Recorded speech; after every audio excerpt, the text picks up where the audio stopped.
سال کے 12 مہینے ہیں، اربعۃ حرم، ان 12 مہینے میں 4 مہینے حرمت والے ہیں۔ ان حرمتوں والے مہینوں میں ایک مہینہ رجب کا مہینہ ہے، حرمت والا مہینہ۔ اللہ کے نبی صلی اللہ علیہ وسلم نے اس مہینے میں کیا دیکھا، کیا فرمایا ہے، تو صحیح سند کے ساتھ جو اللہ کے نبی سے بات ثابت ہے وہ یہ ہے کہ جب یہ مہینے کی آغاز اور ابتدا ہوتی تو آپ دعا فرماتے، اللہم بارک لنا فی رجب و شعبان و بلغنا رمضان۔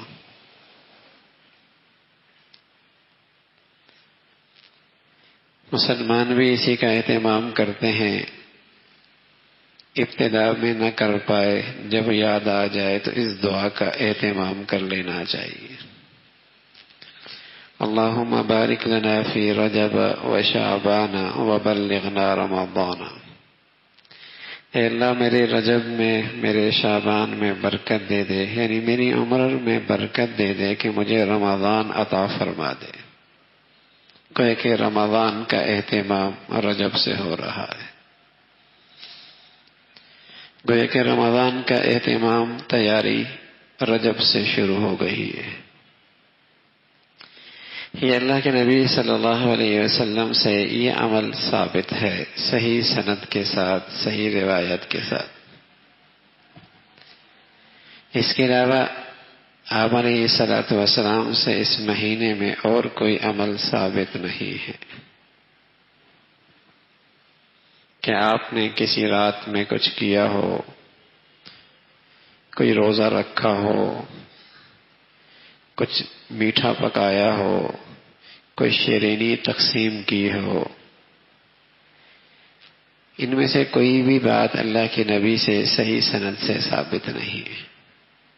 اور میرے عزیزو، کوئی بات دین کی ثابت نہ ہو، نبی سے ثابت نہ ہو، اور اسے دین سمجھ کے، ثواب سمجھ کے کر لیا جائے تو یہ دین میں خود ساختہ اضافہ کہلاتا ہے۔ اللہ کے نبی کو بڑا سخت ناپسند ہے، اللہ کے نبی کو بڑی سخت ناپسند ہے۔ حضور علیہ الصلوۃ والسلام کے ساتھیوں کو آپ کی صحبت کی برکت سے دین کا یہی ذوق نصیب ہوا تھا، تو عمر رضی اللہ تعالیٰ عنہ 27ویں رجب کو باہر نکلتے اور ایک ایک آدمی سے پوچھتے روزہ تو نہیں ہے، اور پھر اسے اپنے سامنے کھلاتے پلاتے تاکہ سبق دیتے کہ کوئی چیز ایسی نہ ہو جو اس میں دین میں اضافے کا سبب بن سکے۔ اللہ کے نبی نے نہیں کیا، کوئی شخص اس کو تجویز کرے تو اللہ کے نبی کا دل بڑا دکھتا ہے۔ یہ دین میں وہ اضافہ ہے جسے اللہ کے نبی کبھی پسند نہیں فرماتے۔ یہ سوچ ساختہ اضافہ ہے۔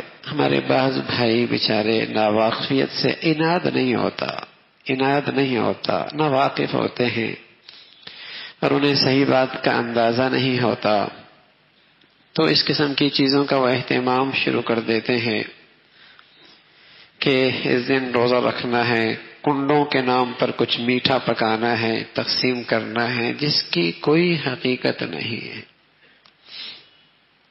تو میرے عزیزو، اس ماہ رجب میں اللہ کے نبی صلی اللہ علیہ وسلم سے جو بات ثابت ہے وہ دعا ثابت ہے، اور رمضان کا اہتمام کا آغاز ثابت ہے۔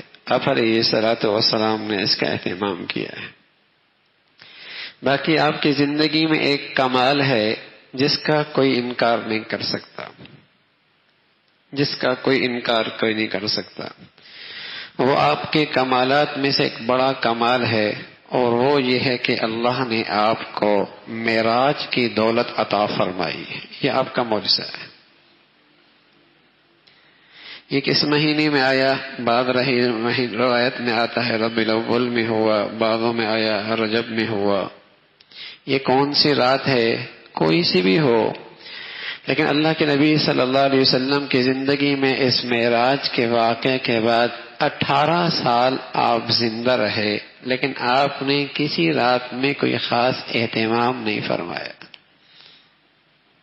معراج ہوا، اور یہ اللہ کے نبی صلی اللہ علیہ وسلم کی زندگی کا ایک بہت بڑا کمال ہے، آپ کی زندگی کا ایک بہت بڑا معجزہ ہے، اس میں کوئی شک نہیں. اس میں امت کو بہت کچھ ملا، اللہ کے نبی کے مشاہدے سے امت کو بہت کچھ سبق ملا، رہنمائی ملی. لیکن آپ کی زندگی میں یہ نبوت کے 5ویں سال یہ معراج کا واقعہ پیش آیا، لیکن پھر اس کے بعد آپ 18 سال تک زندہ رہے، لیکن کہیں آپ نے کسی خاص رات کا، کسی خاص دن کا کوئی اہتمام نہیں فرمایا.